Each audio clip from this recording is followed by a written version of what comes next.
یہ جنگ جو ہوئی ہے کربلا میں، مارکہ کربلا جو ہوا ہے، یہ یزید اور امام حسین کے درمیان نہیں تھا، بلکہ حسینیت اور یزیدیت کے درمیان تھا۔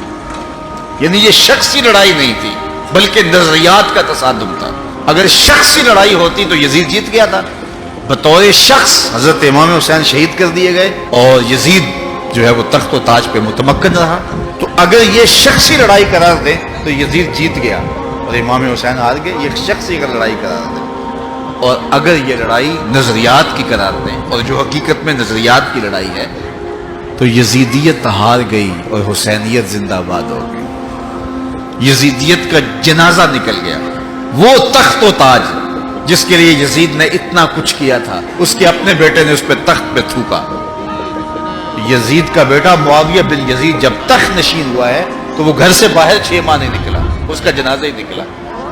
تو لوگوں نے کہا آئیے نا تخت پہ بیٹھی، کہا میں اس تخت پہ نہیں بیٹھنا چاہتا جس سے آل پیغمبر کے خون کی بو آ رہی ہے، میں نہیں اس تخت پہ بیٹھنا چاہتا۔ اور پھر اس کا تخت سمٹ گیا، اس کا نام مٹ گیا، کلنج کے مرض سے تڑپتا ہوا مرا اور انتہائی ذلت کی موت مرا، رسوا ہو گیا، اس کا نام بھی باقی نہیں ہے۔ میں گزشتہ برس کربلا میں حاضر ہوا تو حضرت امام حسین کا چمکتا ہوا روضہ نور دیکھا۔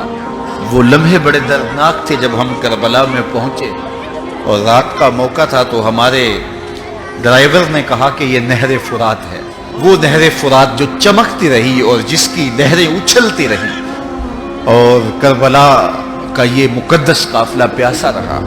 تو عجیب قلب کے اندر کیفیات کا ایک جہان تھا۔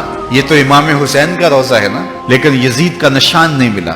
میں نے تاریخ کی کتب میں ڈھونڈا کہ یزید کی قبر کہاں ہے، تو مجھے تاریخ نے بتایا مزبلہ دمشق، دمشق کے اندر کوئی جگہ ہے جہاں لوگ کوڑا پھینکتے ہیں، تو اس کوڑے کے نیچے کہیں یزید کی قبر ہے۔ نشان بھی نہیں ہے کہاں ہے، لیکن اتنا پتا ہے اس روڑی کے نیچے یزید کی قبر ہے۔ یزید کی قبر مزبلہ دمشق میں، اور امام حسین کا قبضہ آج بھی کربلا پہ۔ تو یزید کا نام مٹ گیا، اس کا تشخص مٹ گیا، امام حسین کا نام بھی باقی، آپ کا ذکر کی باقی، اور آپ کے تذکروں کی خوشبو بھی باقی۔ تو یہ شخصی لڑائی نہیں تھی۔ میں نے اس دن عرض کیا تھا کہ طلحہ بن عدی بن حاتم نے 30,000 لوگ پشت پہ کھڑے ہونے کی بات کی تھی، لیکن امام نے اس پیشکش کو ٹھکرا دیا تھا، اس لیے کہ آپ حق اور باطل کی راہیں اجالنا چاہتے تھے، اور وہ انہوں نے اجال لی۔ حضرت امام حسین کی شہادت کے بعد بھی یہ جنگیں جاری رہیں۔ مالک اشتر کی قیادت میں مختار سقفی کی فوجیں ابن زیاد کی فوجوں کے مقابلے میں فرات کے کنارے لڑ رہی تھی۔ اللہ تعالیٰ نے فتح دے دی، ابن زیاد نے گھوڑے کو ایڑ لگائی اور میدان چھوڑ کے بھاگ گیا، باقی جو بھی قابو آتا اس کو پکڑ کے قتل کر دیا جاتا۔ خیر یہ لوگوں کی پہنچ سے بہت دور نکل گیا، لیکن اس کا جی گھبرا رہا تھا، پیاس کی شدت تھی، گھوڑا بھی ہانپ رہا تھا۔ تو یہ چلتے چلتے صحرا میں گیا تو وہاں اس نے دیکھا کہ ایک خیمہ ہے، تو سوچا کہ میں چلتے چلتے ان سے پانی کا گھونٹ مانگ لوں تاکہ اپنے جگر کی پیاس تو بچا سکوں۔ تو اس نے گھوڑا کھڑا کیا اور ہانپتا ہوا اس نے پردہ اٹھایا، دیکھا تو خیمے میں امام زین العابدین قرآن کی تلاوت کر رہے تھے۔ تو جب اس نے دیکھا تو ایک دفعہ تو شرم سے پانی پانی ہو گیا، لیکن مرتا کیا نہ کرتا، پیاس کی شدت تھی کہ حضرت پانی دیجئے۔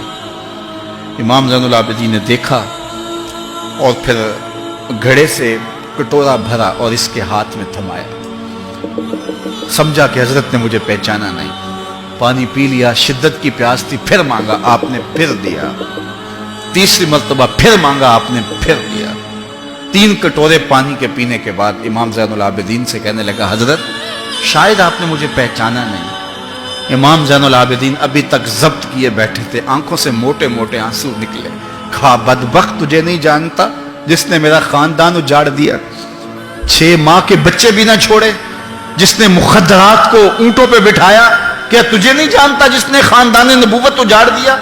تو کہا حضرت اگر جانتے ہیں تو میرے ساتھ یہ سلوک کیا کیا؟ کہا ایک دن ہم مہمان بن کے تمہارے گھر آئے تھے، جو تم نے کیا وہ تمہارے خاندان کی ریت تھی، آج مہمان بن کے ہمارے دروازے پہ تم کھڑے ہو، جو ہم کر رہے ہیں ہمارے خاندان کی ریت ہے۔